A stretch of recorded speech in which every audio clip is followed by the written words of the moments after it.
Hello, everyone. Thank you for sticking through to the end of the day. We're going to try and keep the energy up in this room. I'm joined by a few Americans, so hopefully they will bring some of that. There we go. That natural energy.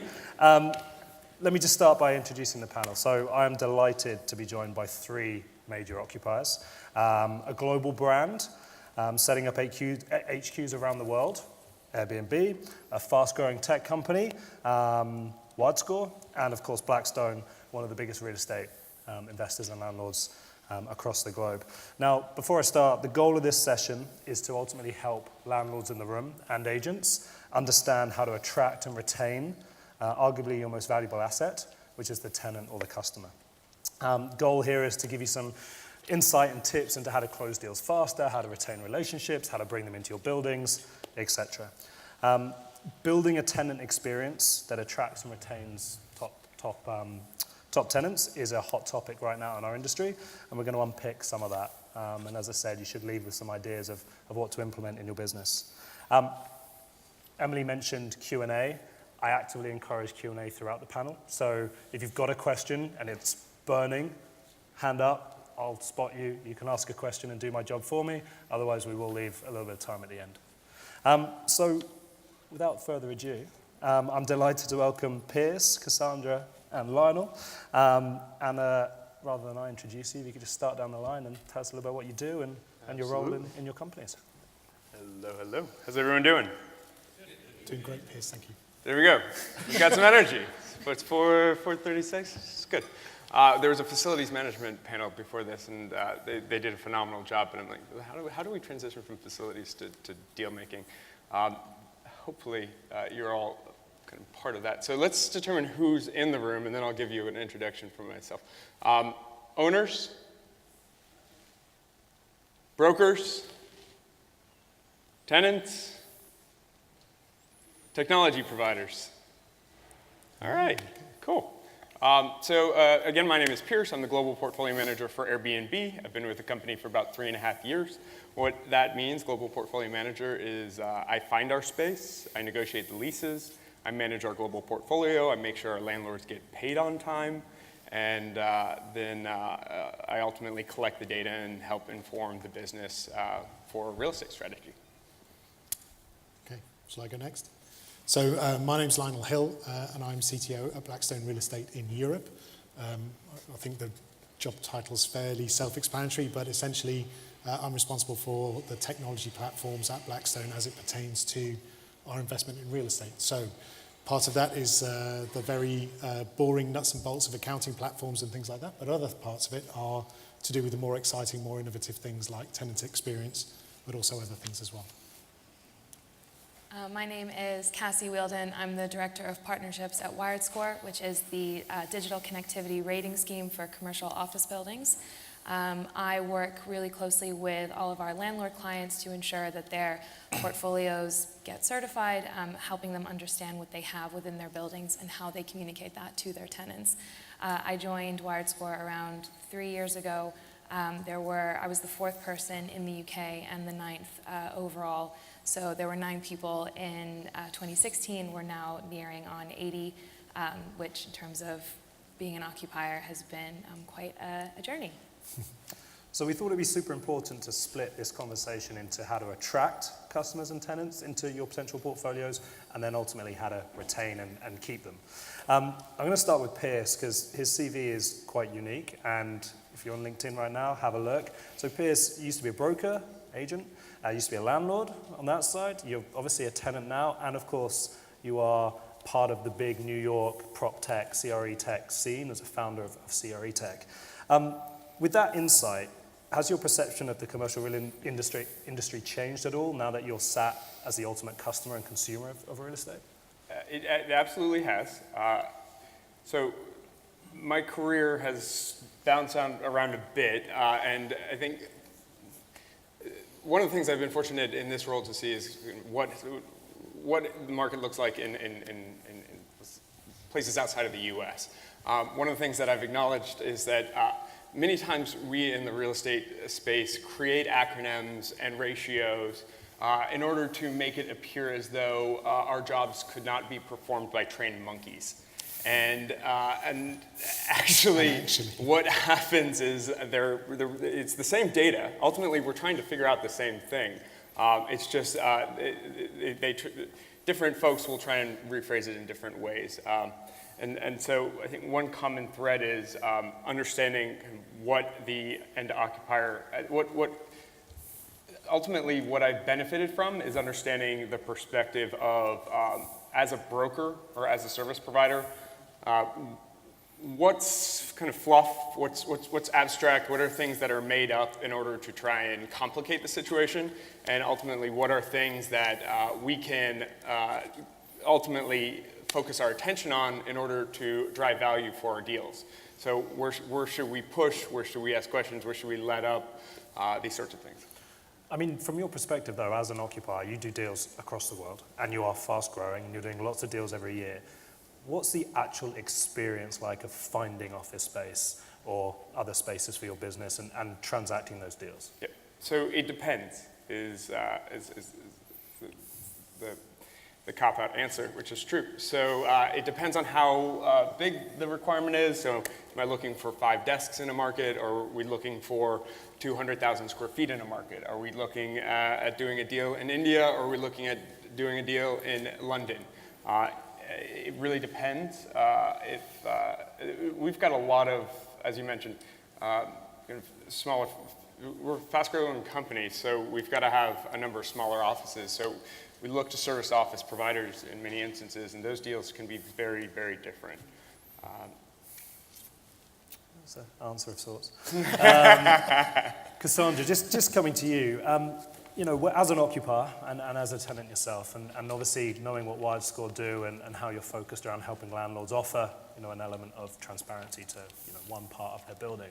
What are some of the things that occupiers care about? Like, what do they want to know as they're looking around buildings, as they're looking at space? From our experience, it was definitely ease and flexibility. So when I joined WiredScore, for instance, we were in WeWork, and that was perfect for us at that time because we could expand and contract as often as we needed to. And then it got to a point where actually we were big enough that we really wanted to translate the culture that we had in our little Matchbox office into a real physical space. But we wanted to do that quickly and without, you know, having to take a full grown-up lease, so to speak.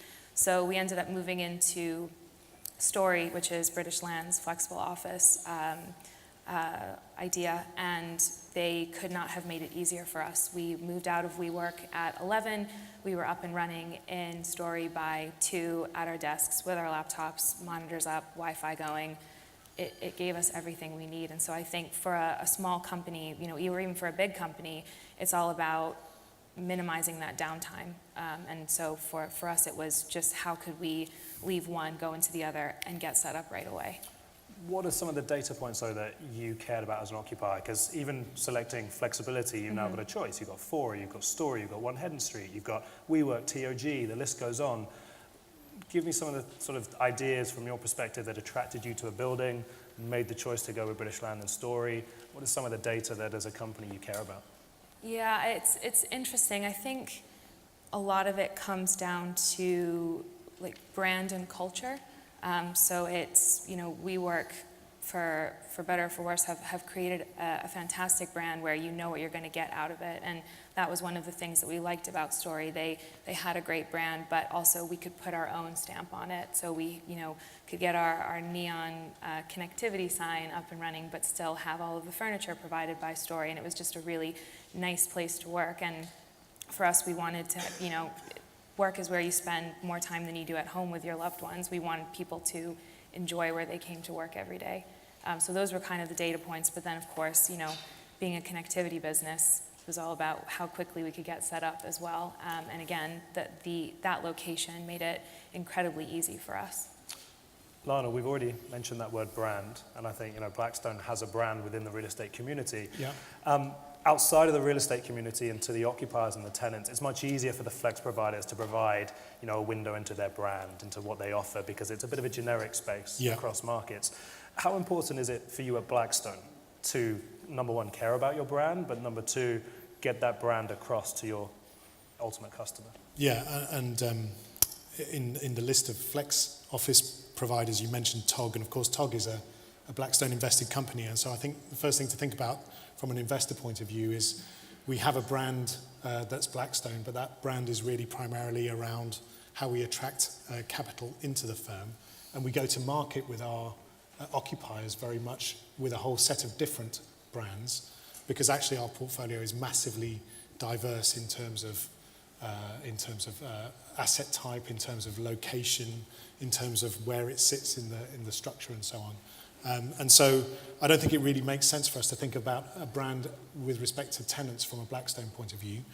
But I think for us, the question is more, how do we streamline our operations across that set of portfolio companies in order to provide the best possible service that we can? And therefore, those portfolio companies having an association to Blackstone, people feel positively about that perhaps. And we're investing a lot in making that happen. So despite the diversity of asset class and despite the diversity of location, actually when it comes down to operating from a property management or from a leasing point of view, a real estate business wherever you are in the world, there are surprisingly many commonalities. So the trick for us is how can we leverage that scale that we have? How can we find the things that are common and really build a platform around those, whilst allowing that flexibility and that specific kind of market brand for, say, TOG or for 151 Properties in Australia, et cetera, et cetera. And you meant, quick question, yeah. Oh, yeah. Just a comment. So what you're saying that from the moment that you invested in TOG, since you're mentioning TOG, the Blackstone brand doesn't help at all? It's like completely neutral?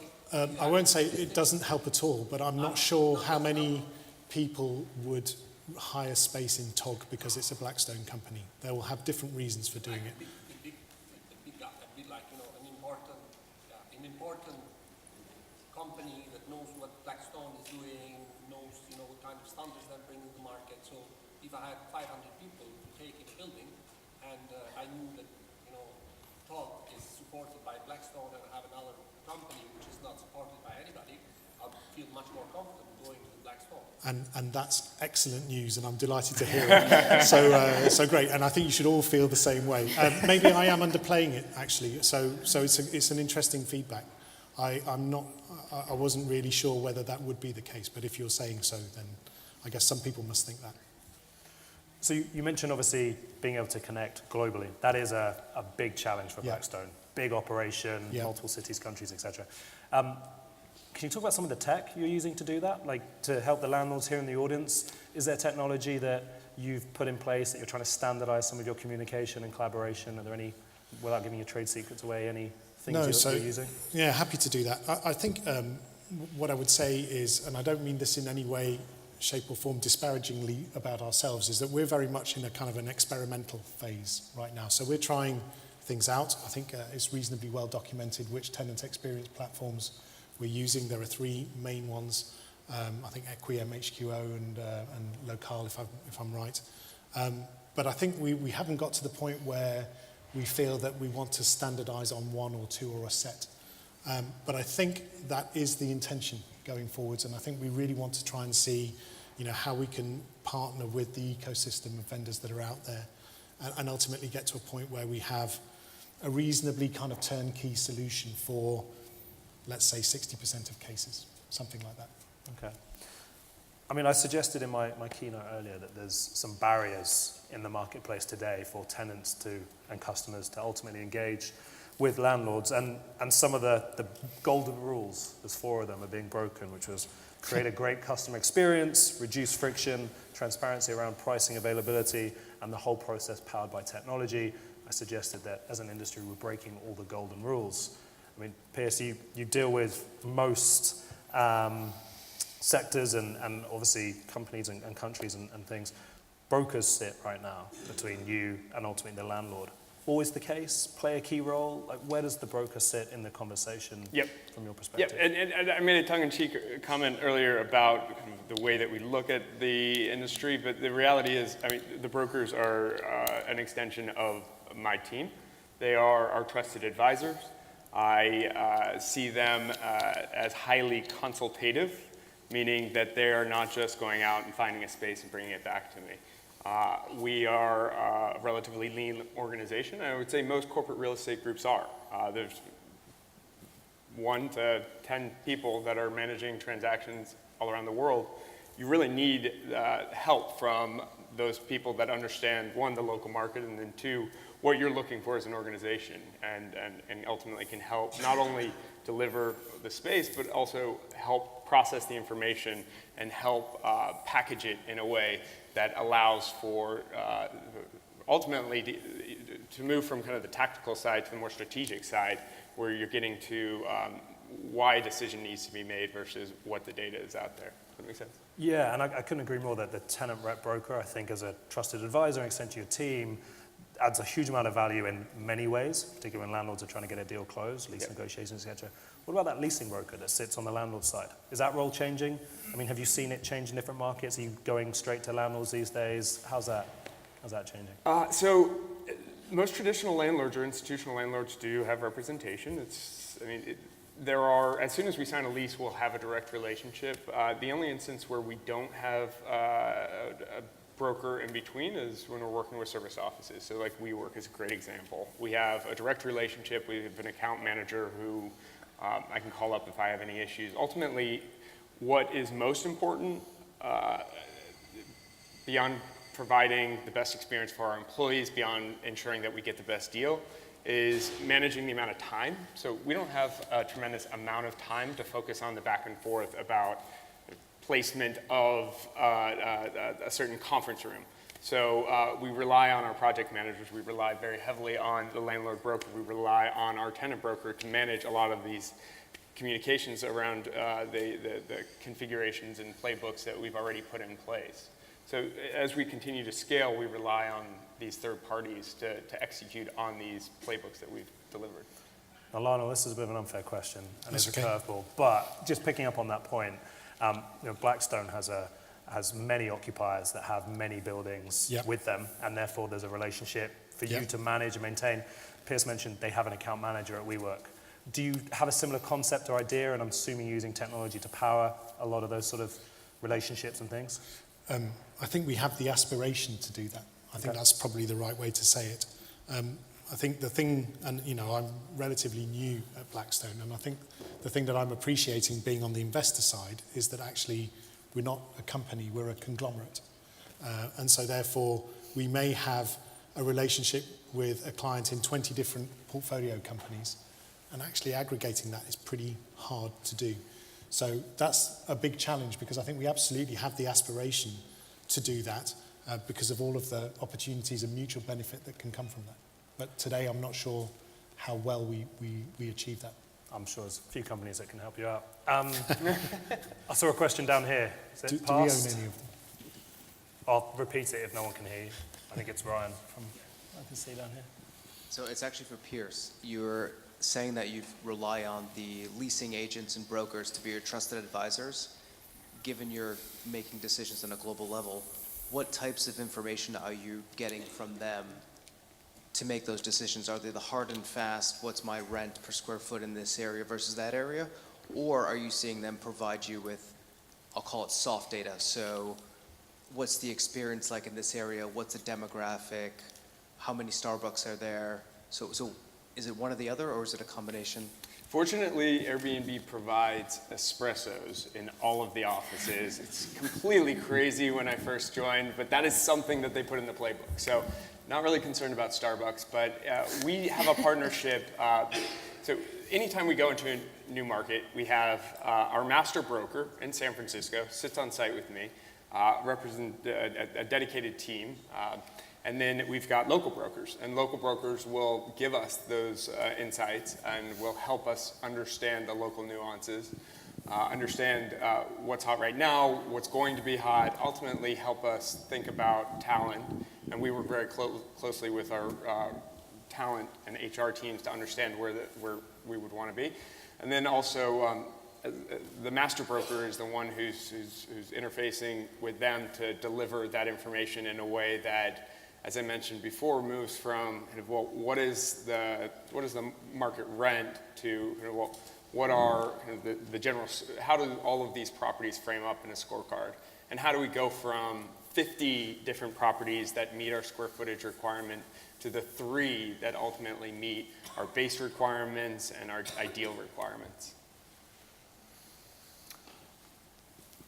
Cassandra, you mentioned you moved from WeWork to Story, and you did it in a matter of hours, right? That's quite a frictionless process. I don't think that's standard across tenants trying to find office space, and one of the big things that probably made that possible was the contract and how quick it was and easy it was to review and probably sign. Do you see a time when the market is going to shift from 80, 100-page lease documents to a much shorter, more concise and easy way to do deals? I think we'll have to do it to some extent. People want digestible information or sound bites, or even let's take the tech due diligence angle. Rather than having pages and pages of what the infrastructure has, it would be what's the wired certification for the building. There was an article earlier today or yesterday about a co-working space, an all women's co-working space in the US, which had buried in the contract about a non-disparaging agreement for all members, which none of the members had seen. And so now it's this big story about trying to kind of push that through so they can sue you if you ever say anything bad. And people want visibility as to what they're signing, what's in there. And so I think it will have to, because that's the way the trend is going. So the contract will just be following that. Lionel, less about the content of the leases, whether they should be 80 or 100 pages, because we all know they protect tenants just as much as they protect landlords. And if you're doing a 15, 25-year deal, you're trying to predict a relationship way out in the future, so you have to cover all eventualities. But let's talk about the tech of actually getting a lease signed. Mm-hmm. Are you looking at ways and things to streamline that process? We've done all the hard work of negotiating the terms. Now I just need to get it signed. Are you going digital? Are there any sort of ideas there? Yeah, so I think there's a couple of things there. I think there's the actual kind of digital signature piece, which I think is relatively trivial today, and we're looking at... Awesome. What's that? That's great. I'm serious. DocuSign will save us like 5 to 10 days in the process, and when you're trying to wrap up a lease, digital signature actually matters. So I think that's relatively trivial. Well, I think that's bollocks. And I'm glad that you think it's awesome. That's cool. And we're deploying it for internal purposes, and we could easily deploy it, I think, for external purposes. I think more interestingly, we at Blackstone have experimented with Leviton, and we did quite a bit of work when I was at CBRE with Leviton. And I think there's an interesting kind of dynamic there that could happen where if you can take old leases that are written in narrative form and turn them into a set of parameters, and if you have that done across the critical mass of your portfolio, at some point we should be able to actually flip how we put a lease together and ask people to sign against a series of parameters rather than a document.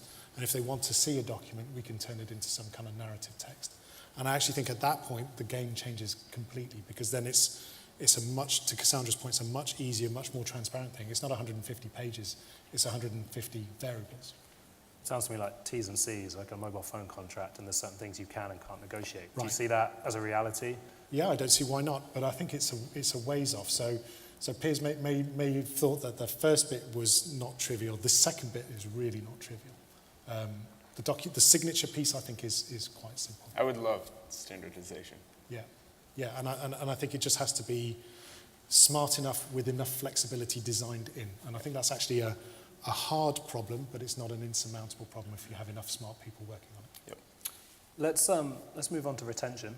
Last couple of minutes, just talking about how ultimately landlords can keep occupiers in their building and whether they're doing enough to understand the health and the success and the relationship that they have with their occupiers. Piers, how many surveys do you have to fill out a year from landlords? Is that something that you engage in quite actively, trying to understand whether your tenant sentiment is good, neutral, bad? Is that somewhere the industry's got to yet, or? We don't really want our landlords surveying us or our employees. We do that pretty consistently. We want to control the messaging to our employee population. I think what is more compelling, what would be more helpful is the way in which the deal is initially negotiated. I mean, ideally, we don't have to go through a back and forth. We want, as an expedient transaction process along with the landlord. And ultimately, I think what I've learned, what I think would be most compelling of anything that I'm sharing right now is the lesson that I think ultimately we as real estate practitioners get focused on the industry and real estate as its own profession, when in reality we're in service to a business. And ultimately the real estate strategy is the business strategy. And so as a younger dynamic tech company, the expectation that we would sign a 20-year lease while is market norm is not consistent with the business strategy of a group that could potentially grow out very quickly. So being understanding and trying to adjust your traditional deal terms in a way that accommodates groups that you believe would be good occupants, I think it's something that I think would benefit our relationship across the board with landlords. But you ultimately want to have a relationship with landlords. I mean, we talked about how WeWork does a great job with their enterprise type agreement with the account manager and helping you move and flex and grow across their business. We also joke there's plenty of landlords out there with vacancy that dwarfs on a global scale what WeWork has in total buildings. You don't get the same service from those landlords. Fair to say? I mean, do you want that relationship? In terms of delivering an account management? Yeah, just coming to you and saying, hey, Pierce, you're in our portfolio. Where are you growing? Can we help? We've opened some offices here. I see you're moving here. Do you want to just move in there? Simple lease, it's an extension of that one. Definitely open to those conversations. Again, the challenge is always how many hours in a day and to what extent is it relevant to what's happening. I think if any landlord we have a good relationship with understands if there's an opportunity for expansion, and ultimately we're going to work with them to try and execute as quickly as we can. Cassandra, we talked about service there and landlords providing a service. Piers has a view that, and you're quite right, as an occupier, he wants to control the experience to a certain extent throughout the building. He'll take care of acquiring the building, and then Airbnb will control it for their employees. Not everybody has a Pierce on their team to do that. Does a landlord have a responsibility to give a service beyond just 4 white walls and some space to tenants? I think so. I mean, look at the lease lengths, as Pierce, you touched on. It's moving away from 15 years, it's 2 years, it's 30 days. And so landlords, I think, are finally starting to realize that they have to worry about churn. And in order to avoid that, they have to keep their customers happy. So tenants are now their customers. And they have to be able to understand how their tenants are feeling, what they want, whether they're happy. One landlord said to me the other day that the way they know if the tenant is thinking about leaving is by speaking to their leasing agent contacts in the market, which if the leasing agent is telling them that the tenant has instructed them, it's way too late. So I think it's about surveying who's in your building, and people like to give feedback. People like to feel like they are cared about and looked after. So I think definitely things like Net Promoter Score or customer effort surveys are going to work their way, and maybe not to every single person within a company that is an occupier in a building, but certainly there will be some kind of feedback loop that's created with an occupier and a landlord. Lionel, I've heard some pretty interesting ideas at landlords. We're very privileged to partner with quite a few that are doing some very exciting things when it comes to tracking tenants and satisfaction and things. The general belief is that a landlord's responsibility does go beyond 4 walls. And there's an example of a customer of ours that's geofencing, and using geofencing, to tag where their tenants are coming in from, and potentially using that to master plan beyond the building to help with infrastructure projects, to lobby for X, Y, Z. Is that something that Blackstone buys into, that you have a greater responsibility than just the 4 walls and putting up a building? No, I absolutely would agree with that, and I think any company that's looking to have a long-term future has to feel that way about it. So I think that's just good practice. So totally agree. Are you using any technology or using any geofencing is obviously an example of So one of the Yes. things, and again, this is part of kind of my previous work at CBRE, but mass mobile data I think is really interesting in terms of seeing who goes into and out of a space, where they come from, not necessarily who they are as in, Cassandra or Piers or Lionel, but what type of person they are and aggregating that and making use of that information so that you can profile a particular building and how it's being used, I think is something we can do. So we're going to wrap up in a minute and then go to Q&A. Quick sort of fire questions to the panel. We talked about flexibility and across your portfolio as an occupier, and Lionel maybe as a landlord who gives out space, what percentage of your portfolio will be completely flex, i.e. have the ability for you to give a month's notice, potentially 3 months notice, move somewhere else and keep that flexibility? I'll start on Cassandra. As a company the size that we are, so we're around 80 people. We have 4 physical locations to date, pretty flexible. That just allows us, as I said, to expand and contract as quickly as we need to, bring on more people really quickly. We're also a really collaborative group, so we love to have breakout space and be able to go into a phone booth and isolate yourself when you need to work and have big meetings where we need to share ideas and build stuff. So yeah, we will continue to. So it's 100% today? Yeah, give or take? Yeah, 3 years' time? 99.9. Do you think it will be still very high? Or? I think it will still be, I think we'll always be flexible, maybe not 100% in 3 years' time, but we will always have an element of flexibility. We just work better that way. That's how, as a startup or as a fast-growing company, that's how we work.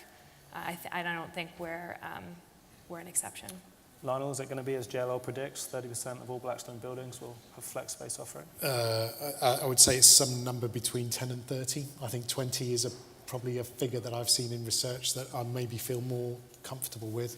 I guess what I would say is I think the question's a very office-slanted question because I actually think you'll see the same trend emerging in logistics. You'll definitely see the same trend emerging in retail. And you may even see the same trend emerging in resi. So I think flex is just a thing that's going to come on. People demand more choice, more flexibility. I was talking to a friend of mine recently who runs a chain of restaurants at a reasonably high end in London. And he says that the ratio of people booking tables has gone from 70-30 to 60-40 this year. So whatever sector you're in, people want more flex. And so I think inevitably we will have to match that. Yes? I think by the definition of flex today, so like we work as an example type of space, probably 30 to 40%. But the key thing to note is that's the number of sites. That's definitely not the square footage. Our larger sites, we have high degree of certainty. We'll do traditional lease for those. And longest leases you're taking? It varies. Good answer. Final question, biggest tech that's going to impact commercial real estate, or tech initiative or idea that's going to impact commercial real estate over the next 3 to 5 years? Can you pick one?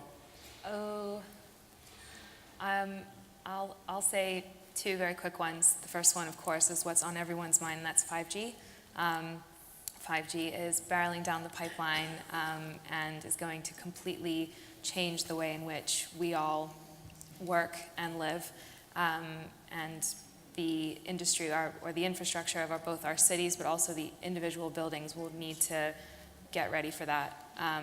The other one, which is not as mainstream, I guess, is Li-Fi, which is Wi-Fi transmitted through LED light bulbs, which is just a cool, different way to deliver Wi-Fi. It's more secure because light doesn't travel through walls, and they're doing some pretty cool stuff with that.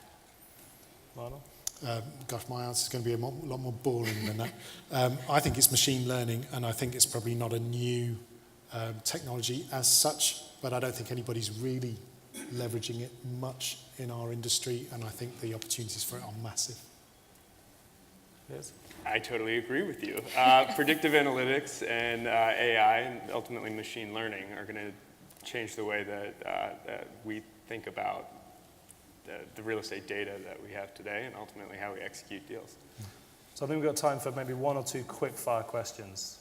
Anything from the audience?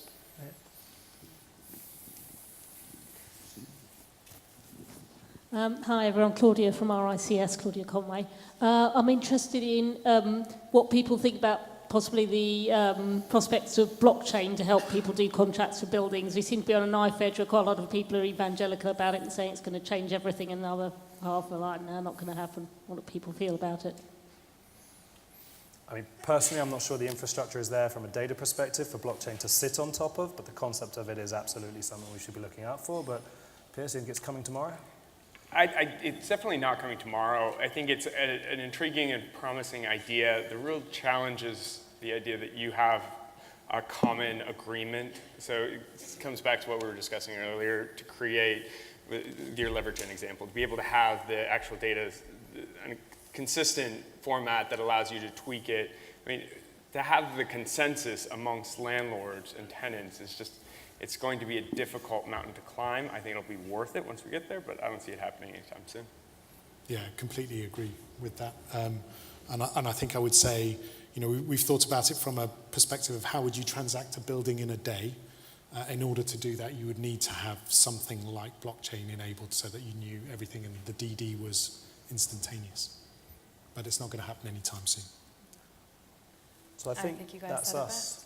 Run out of time, Yeah. right, Emily? 22 seconds. You have 23 seconds if you wanted to. No. Final thing for me is just to say thank you very much to the panel. And obviously they'll be around afterwards, so if you've got any questions, please grab them. But if everyone just give a round of applause to... Thank you, Johnny.